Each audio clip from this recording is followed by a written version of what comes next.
You said yes when you meant no. Not because you agreed, because the room was watching. And in that silence between what you felt and what you said, a law was operating. One you were never taught to name. In 1966, a psychiatrist named Charles Hofling placed a fake drug called Astrotin in the medicine cabinets of a real hospital. The label was clear: maximum safe dose, 10 milligrams. Then Hofling had an actor call 22 nurses on the night shift. The voice on the phone identified himself as a doctor. A doctor none of these nurses had ever met.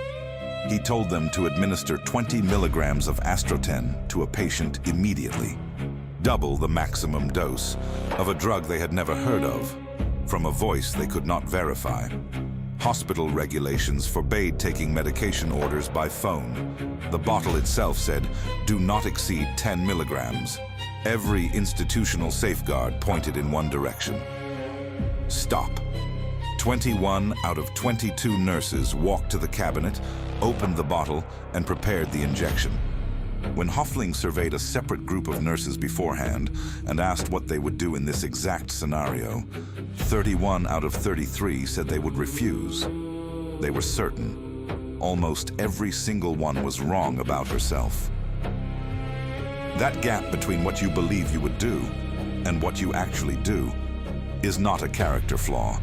It is a design feature, and it is governed by laws most people never learn. Today, we walk through 7 of them. 7 principles that explain why you trust the wrong people, silence yourself at the wrong moments, and mistake obedience for agreement. The first one starts the moment you enter a room with other people. And by number 7, you will understand why those nurses reached for the bottle. Because you have reached for your own version of it more times than you can count. Number 1, the law of the borrowed eye. There is a version of you that exists only when other people are watching, and that version does not answer to you. In 1951, Solomon Asch sat a man at the end of a table with 7 strangers. The task was childishly simple. Look at a line on one card, find the matching line on another card. A task with no ambiguity. The correct answer was obvious from across the room, but the 7 strangers were actors, and they all chose the wrong line. Confidently, without hesitation, one after another, Asch ran this across 18 trials with 50 participants.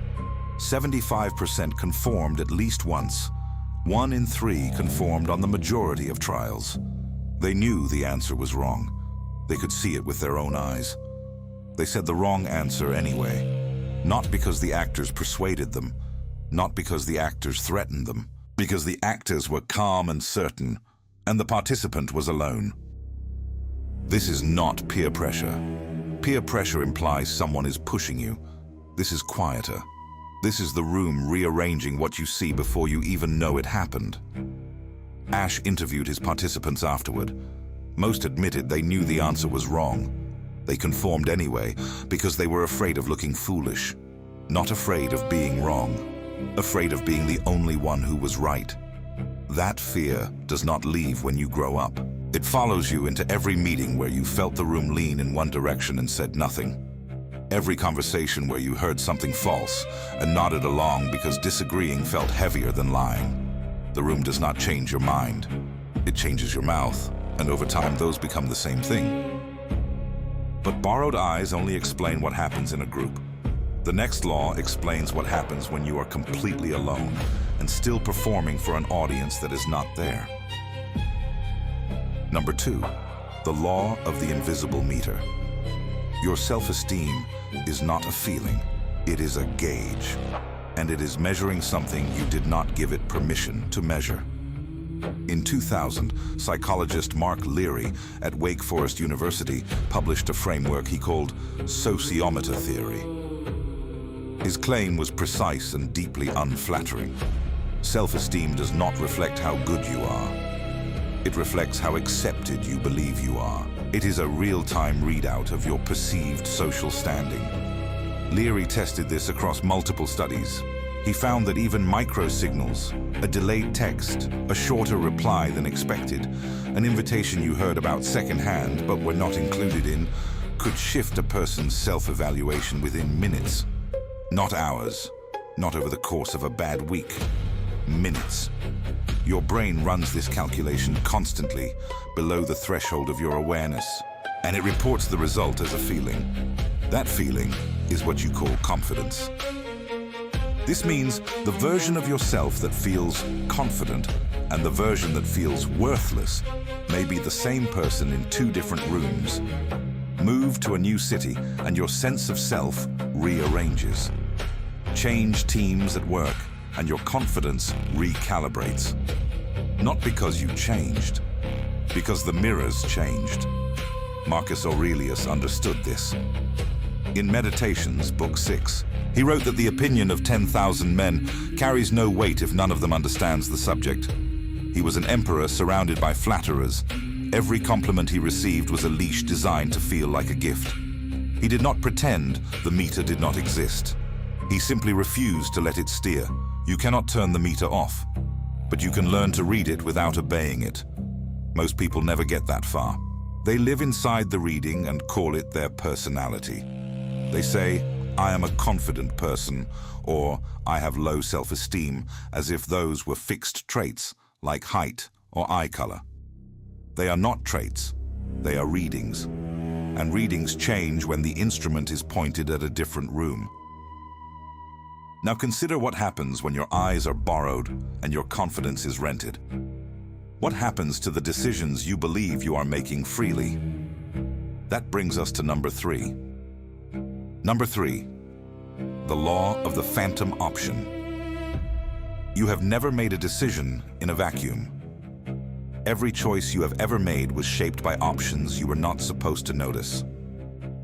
In 2008, behavioral economist Dan Ariely published an experiment he ran with 100 MIT students.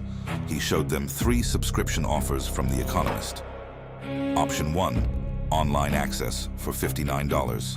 Option 2, print only for $125.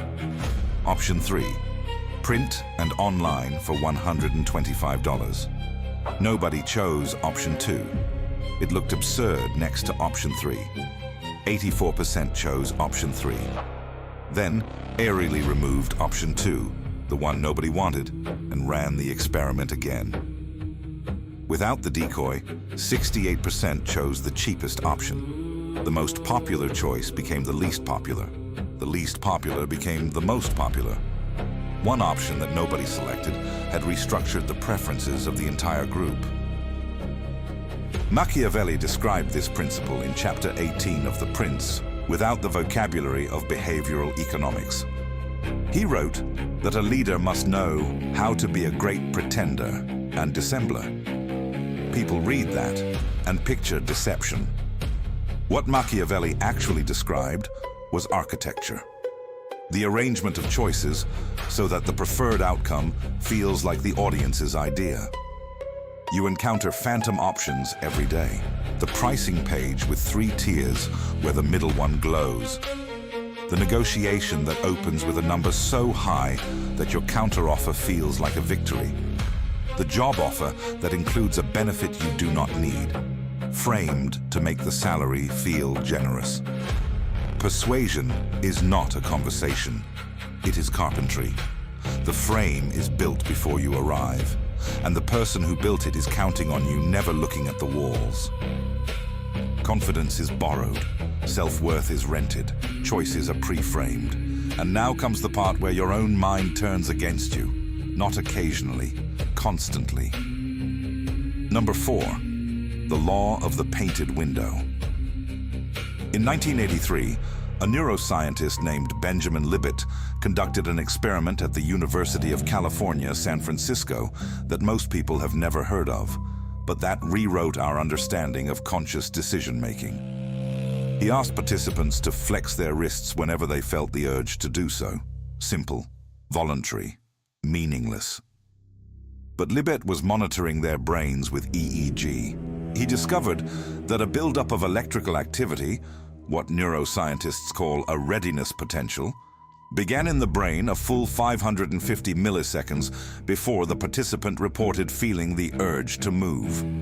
The brain had already started preparing the action 350 milliseconds before the person believed they had decided to act.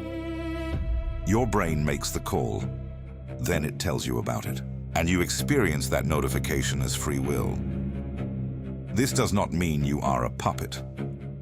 Liebert himself noted that participants could still veto the action in the final 200 milliseconds. But here is the part that matters for this video. If your brain initiates decisions before your conscious mind is aware of them, then what you call your gut feeling is not revelation. It is a press release from a department that already made the decision without consulting you. Seneca wrote to Lucilius in letter 71 that we suffer more in imagination than in reality. He was not offering comfort. He was describing the machinery. Your mind is not a window onto the world.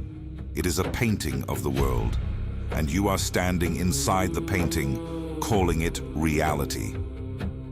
Your mind paints what it needs you to see, not what is there. And the next law shows what happens when you combine a painted window with confidence.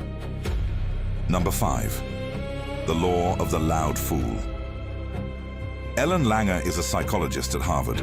In 1978, she ran an experiment so simple it borders on insulting. She had researchers approach people waiting in line at a photocopier and asked to cut ahead. When the researcher said, "Excuse me, I have 5 pages. May I use the machine?" 60% of people let them pass. When the researcher added a real reason, "Because I'm in a rush," compliance jumped to 94%. But here is what should alarm you. When the researcher gave a meaningless reason, "Because I need to make copies," compliance was 93%. The word "because" was enough. The reason itself was irrelevant. People did not evaluate the content of the justification. They responded to the structure of it. A sentence that sounded like it contained a reason was treated identically to one that actually did. This is the world Dunning-Kruger described 1 year later in their 1999 study at Cornell. The least competent people in any domain overestimate their ability by enormous margins. People who scored in the 12th percentile rated themselves near the 62nd. Not because they were lying, because they lacked the very skills needed to recognize what competence looks like. Meanwhile, the most skilled people underestimated themselves, assuming what was easy for them was easy for everyone. Put Langer and Dunning-Kruger together, and you get the architecture of most boardrooms, most committees, most organizations. The loudest voice gives a reason that sounds like a reason. The room accepts it because the structure was convincing. And the person who actually knows the answer stays quiet because they assume someone more qualified must be in charge. Confidence without competence is the most expensive sound in any room. And incompetence without awareness is the silence that lets it echo.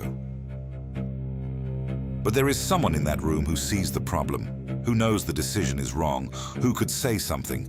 The next law explains why they never do. Number 6, the law of the killed messenger. In 1970, social psychologists Sidney Rosen and Abraham Tesser published research on a phenomenon they named the mum effect. Mum stood for keeping mum about undesirable messages. Their finding was clean. People systematically avoid delivering bad news, not because they lack courage, because the brain treats delivering bad news as a threat to the messenger's own social standing. Rosen and Tesser found that messengers expected to be liked less after delivering negative information.